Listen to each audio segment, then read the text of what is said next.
I just want to bring awareness to people that may not understand or see how bad of a situation they're in, because I know that I didn't really realize how bad of a situation I was in until I got out of it. And I was like, wow.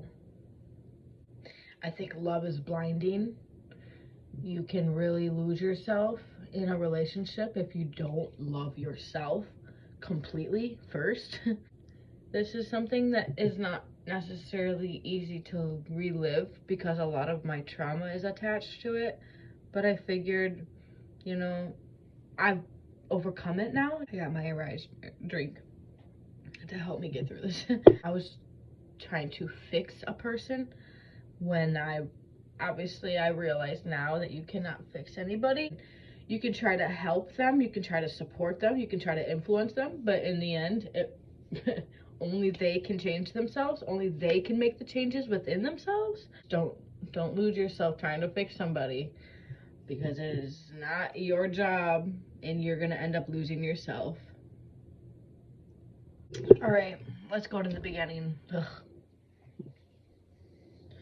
So this person I've never liked. I've known this person because they were just like a family that moved to the town that I was living in at the time. Yeah, I don't want to say like a goody two-shoe, but like I knew who not to mess with back then. I knew better, but I was at a very low point in my life. I had just gone through like a breakup with who I thought was the love of my life. So I was drinking a lot. I never really took the time to heal the relationship. I was in denial, like whatever. So I was drinking a lot. It was St. Patrick's Day, and my friend, not a friend anymore, but the friend at the time, wanted to go to the bar that night. I wasn't 21 yet. I remember that because I couldn't buy a drink. And anyways, so I saw him there, and I'm an empath. I can feel people's pain. I can literally look at you and feel your pain. So I felt this man's pain, and I knew his life situation a little bit. I knew that he had a daughter that I don't think he had any part of her life because he was a drug addict and he battled a drug addiction. I just wanted to like help him. I wanted to be a friend. I knew he didn't have many people in his life. I figured, you know, maybe I could help him change his life and be a better person if, I don't know. I gave him my number that night when I dropped him off. He called me, whatever, after that, and we basically hit it off. I invited him to my house, or my apartment, the next day. I mean, we literally stayed up all night long, just talking about life, and we were drinking, of course, and yeah, so I guess we built kind of a connection right then and there. After that, I went back to his place in his town, and I was very accepting of him back then. I knew he was a drug addict. I knew he did drugs. So he brought me around his environment, and I watched him and his people do drugs. We basically get together after this, where I don't think we ever left each other's side after that. I was very codependent back then too, and I just remember thinking, well, being here is better than being alone. So bad. Okay, I'm just gonna talk about when I noticed it first getting toxic. I remember going to work, and he would literally be like, don't go to work. Like, I am not gonna be okay if you leave me. I'm gonna kill myself.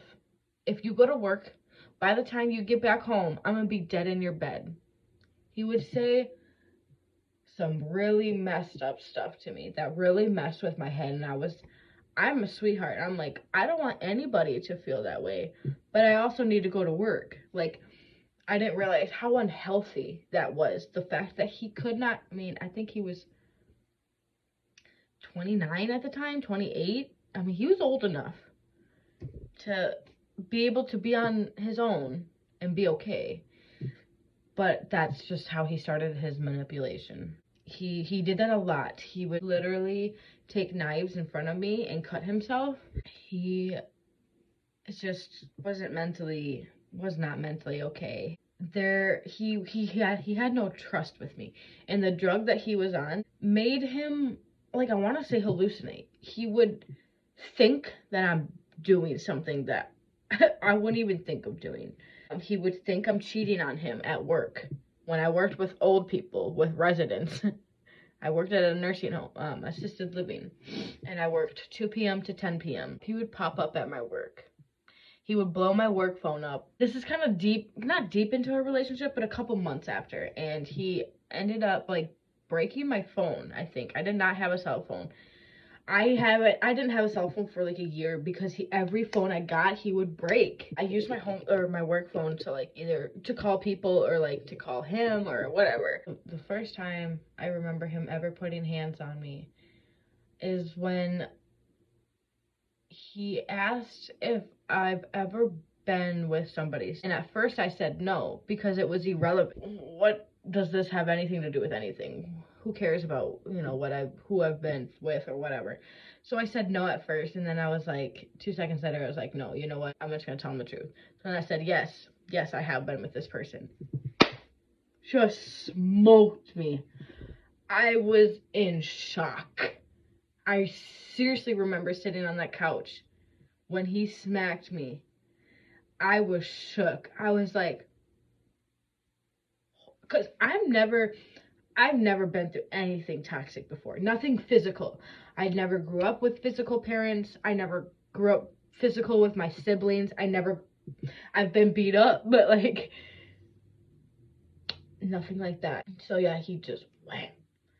And I remember just sitting there, just scared. I was like, holy shit, like, this man just put hands on me. What I should have done is I should have left right then and there. I should have told my sister, should have told somebody. But then it was like, oh, but I love him. He'll change. He's just hurt. So I stayed. It was like I was almost his punching bag for all the things he's been through in life, all the anger that's been built up in this man. Mind you, this man's been mentally ill for years. I mean, his whole life. He just has never had any stability. He's never had love. He didn't grow up with love. And I really think that affects a person. I really do. And I am love. I have enough love for everybody. Everybody.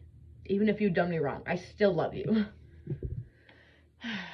So it started getting bad. I started going to work with bruises on my face. And I would lie. I would lie for him. I started losing my friends. He started getting super possessive. Like, if I gave my friends attention on Snapchat more than him, it just bothered him. And so that's why I never had a phone, because he would smash everything. So I didn't have any communication. I had no line. I ended up having a home phone because work. Like, I needed a phone. My addiction with alcohol was really bad, and his addiction to drugs was really bad. So was so bad. Our demons would clash. Bad. And it would just be physical all the time. I'd always be fighting with this man. And then it got to the point I was like, you know what? I'm not happy. Get out. Why am I in this situation? No, this is not helping me in any way, shape, or form. I want to leave, basically. Then I get pregnant. I found out I was pregnant. So then I was like, well, shoot. Now I'm having a baby with this man. So it made me stay even longer. Like, I just remember being a very quiet person. I did not stand up for myself much. And I was like, you know what, go get a job, because I'm not going to do this by myself. I'm not going to raise a baby by myself and then also try to raise a man. Like, I'm not doing that. You are capable of getting a job. Go get a job. So he did get a job. I lived in the upstairs duplex. And I moved to a house, a 3-bedroom house that I got all by myself. I was so proud of myself.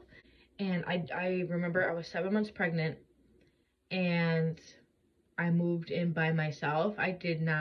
He didn't help me with anything. I moved on a golf cart. I put all my stuff on a golf cart and drove across town and got a house, and I did all by myself, pregnant and all, while he was out doing drugs. And when we got to this house is when it really got bad, because I really put my foot down. And he always told me, if I can't have you, Nobody can. I was so scared to leave this man. I can't lie. I was so scared. He was so unpredictable. You don't know when someone can just switch into a whole different person that I didn't even recognize. So hard to just kind of remember it all. But yeah, I came home at 10 o'clock at night and he tried telling me to turn off the TV. And I said, ha, no. And he was like, I remember he got up, he was like, I'm boss, bitch. And like it was not him when I looked him in his eyes. It was not him. And he tried shoving me out of the window. My room is on the top floor, and he tried shoving me out the window. And I remember I ran away that night and I called my sister. I said, come pick me up. And I told her what was going on, and she was irate because I didn't tell anybody for the longest time. I never told my friends, family, nothing for a year about what this man was doing to me because I thought I was protecting. I don't even know what I thought. I thought things were going to get better. I go to my dad's for the night, come back the next day, he's still there, whatever. Manipulated me to come back, and I did. And that was when it just all went down. I wanted to leave. I wanted him to leave. I wanted to be done. This was the next day. This was at 2 o'clock, I think. 2 p.m. I had the day off. I remember that. He saw that I sent a picture of my face to somebody, and instantly smashed my phone. Got on the bed, choked me out, sat on my belly, 7 months pregnant. I'm like, get off my fucking baby at least. Like, get off my baby. And then he got up and I got up, and I'm like, in my head, I'm like, I gotta get out of here. But I know I need to play it safe with this man. So I remember getting up, and then he went, just knocked me in my nose. It oddly didn't hurt, but I went like this, and I was like, oh, this motherfucker. He knew it was over. He knew it was over. He grabbed his knife, sat in the next room, tried killing himself. And I'm just running down the stairs. If you're gonna kill yourself, I don't want to see it. I don't want to see you harm yourself. Why would you put that on me? Why would you traumatize me like that? Anyway, so I went downstairs, and I'm like, you know what? I'm gonna go in the drawer, grab my keys, and leave, bounce, run. So I went in the drawer, and this is in the kitchen, and then my front door is in the kitchen.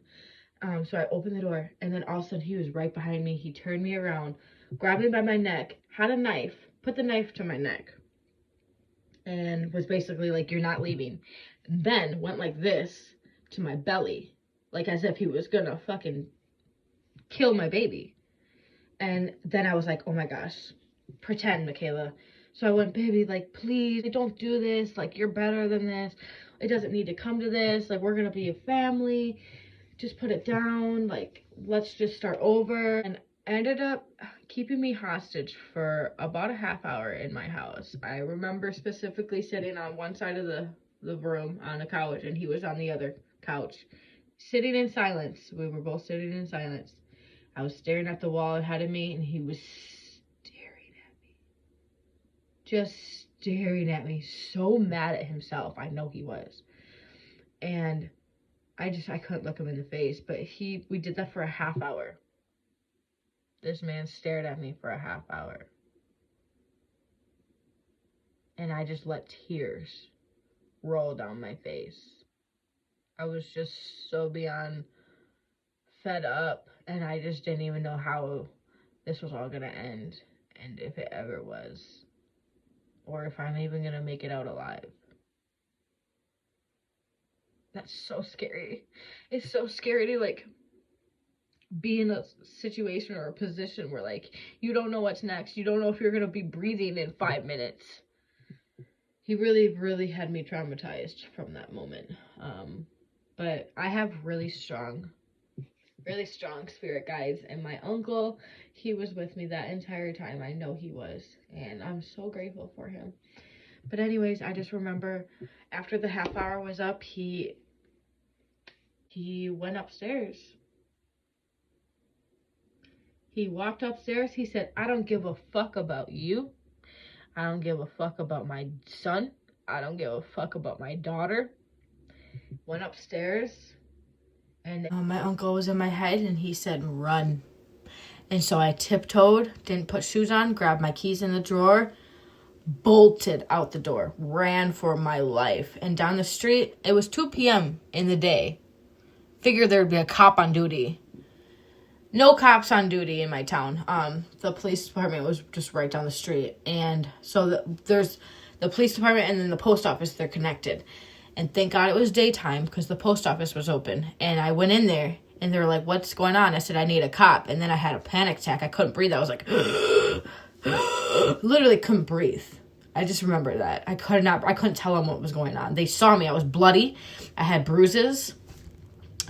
And so they called the cops, and it took the cops an hour to come from the next town that was 7 minutes away. And I was like, well, my baby dad's not here. Like, he definitely left, or he's hiding now. But they did end up coming. I gave them my statement, and they found him at my house. They had him arrested. I think he had 30 days in treatment. I ended up having my baby, and I had a restraining order on him. He couldn't come to the hospital, nothing. He couldn't contact me. And that's when he really got out of my life. But I was vulnerable when I had my baby and my son, and he's the dad, and I wanted him to be a part of the life. So I did try making it work a little bit. I did open the door a couple times to him, but he never showed any change. He's still a very dangerous person to this day. You can look him up on Google, and he's still harming women. He has 4 domestics on women, and my son will never know him. I don't want him to know him, and I hope he gets what he deserves one day, and I'm just going to leave it there.